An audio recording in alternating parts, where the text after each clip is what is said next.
Ito yun, no? So, doon tayo galing kanina. Ayan, sa area na yan. Kung mapapansin mo, naglakad tayo from doon sa pinakakalsada niya, no? Kung mapapansin mo, mahaba tong flood control na ginawa nila. Hanggang papunta dito sa may ilog or Davao River. Ayan, Davao River, oh. Kaya pwede ka maglakad-lakad papunta dito. So, pag diniretso mo yan, so yun na yung pinaka Davao River. Ito na yung Davao River. Ayan. So, imagine, hanggang dito, connected pa rin yung flood control niya. So, sobrang haba nito, guys. Hanggang sa area na yun. Ayun, oh. Papansin mo, dito sa area na to, is maganda yung, yung ginawang flood control. Pinaka flood control nila. Ayan, oh. So, hindi sa magka-problema in the near future. Medyo malawak to. Ayan, oh. Sa kabila, kung mapapansin mo, kitang-kita yung mga hagdan pa dyan. May hagdan, oh. Ito yun, oh. So, doon tayo galing kanina. Ayan, sa area na yan. Ayan, kung mapapansin mo, naglakad tayo from doon sa pinakakalsada niya, no?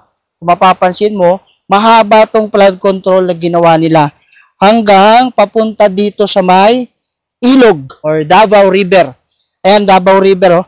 So, pag dinire-diretso mo to, guys, itong area na tong flood control na to, kita mo naman yung mga bakal, oh. Diba? So, maganda yung pagkagawa. Diba? Sa area na yan, makikita natin kung gaano kaganda yung flood control dito kasi pwede ka pa ditong maglakad-lakad sa area na yan, no? Kaya pwede ka maglakad-lakad papunta dito. So, pag diniretso mo yan, so yun na yung pinaka Davao River. Yan, kita nyo naman. So, ayun yung pinaka kalsada niya. Yan. So, yung may mga bilog-bilog na yan, guys, yun yung pinaka kalsada niya. Ito na yung Davao River. Ayan. So, imagine, hanggang dito, connected pa rin yung flood control niya. So, sobrang haba nito, guys. Hanggang sa area na yun. Ayun, oh. Hanggang doon. Tapos, andun yung tulay ng Sitio Luman. Yan yung bridge na yan. Sa kabilang, part na yan. Tapos, hanggang dyan lang yung flood control niya. Kitang-kita naman dyan. So, dito lang yung flood control niya. So, kung mapapansin mo, itong part na yan. Itong part na to is, dito lang yan sa Sitio ng Luman. So, imagine mo, ito na yung Davao River. Napakaganda ng Davao River na to.